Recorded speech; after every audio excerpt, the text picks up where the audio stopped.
करे, गुरु गोविंद तोगु करे, काके लाखों पाए, बलिहारी गुरु आपने, गोविंद तियो बताए, नरवाटी गुरु गोविंद तोगु करे,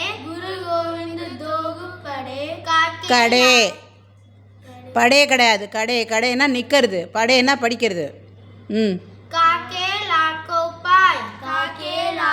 पाए, बलिहारी गुरु आपने, गोविंद तियो बताए,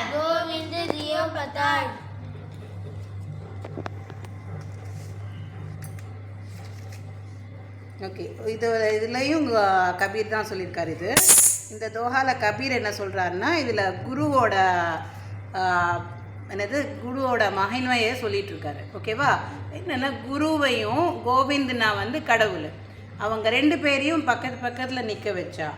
कहते हैं कि अगर मेरे सामने என் முன்னாடி பகவான் கடவுளும் குருவும் ரெண்டு பேரும் நின்னான்னா நான் முதல்ல குருவோட காலை தொட்டு தான் வணங்குவேன்.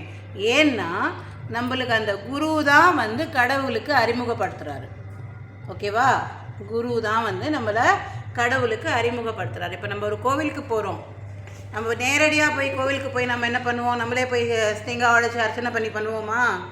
அங்கே யார் பண்ணுவாங்க? நம்மளுக்கு ஐயர் எடுத்து பண்ணுவாரா? அந்த மாதிரி தான். அப்போ அங்கே குரு யார்? சுவாமிக்கு முன்னாடி இருந்த குரு யார்? ஐயர். அந்த மாதிரி தான் நம்மளுக்கு டீச்சர்ஸும். ஓகேவா? டீச்சர்ஸ் தான் நம்மளுக்கு நல்லது எல்லாமே சொல்லி கொடுக்க போகிறாங்க. அவங்க சொல்லி கொடுக்கறதுனால நம்மளுக்கு பகவான் கடவுளுக்கு முன்னாடி குருவை வைக்கணும். முதல்ல அம்மா, அப்பா, குரு, தெய்வம். அதை நம்ம எப்படி சொல்லுவோம்? மாதா, பிதா, குரு, தெய்வம்னு சொல்லுவோம். ஓகேவா? அந்த மாதிரி புரிஞ்சுச்சுல்ல? ஓகே.